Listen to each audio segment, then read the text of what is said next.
Darkest Dungeon 2 has been slated to be released in 2021 since October of last year, and otherwise we've gotten very little from the tight-lipped Red Hook Studios until recently. What we know so far is the following. First, the base characters pool has all but been cemented at this point, barring 1/9 new character class. PC Gamer reports that we'll see 8 old favorites, those being the Grave Robber, Occultist, Plague Doctor, the Man-at-Arms, Leper, and Jester, and finally, the Highwayman and Hellion will be coming along as well. These 8 characters have also already been posted in the Darkest Dungeon Discord channel, so it looks like Red Hook is all in on keeping these ones around. The final newcomer is being kept under wraps. Remember that the original Darkest Dungeon had 15 characters in the base game, at least by the end of it, so at least in early access it looks like they'll be getting rid of the Vestal, Antiquarian, Abomination, Arbalist, Bounty Hunter, Crusader, Houndmaster, and Vestal. This is a bit surprising, and I get the feeling that they will be adding more characters in the future to add to the diversity of companion mechanics that they look to implement and spotlight in this game. Also, to play the devil's advocate for a second, they've only reported on characters in the second half of the original Darkest Dungeon roster, with the only exception being the Vestal, which might have been left out to focus on the occultist-only healer style for the new game's hellscape-like atmosphere. I won't speculate too much, but it is a bit odd that the first half of the roster is gone, and only the second half remains. Red Hook, what are you planning?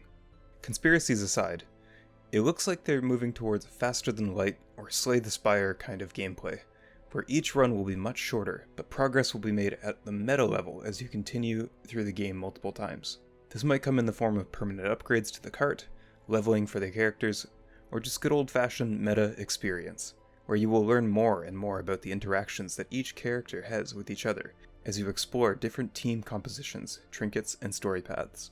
The apparent 5-act game will have different objectives, and it's possible that the branches you choose to take will inform your build, as much as the team you create to go on that adventure.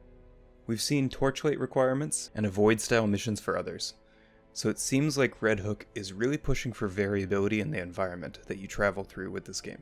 The idea of just getting to the goal seems like the goal for this game, and it's quite possible that you won't make it, or lose just before the finish line. So when can we expect this masterpiece? Well, a hard date hasn't been announced yet, but we do know that time is running out.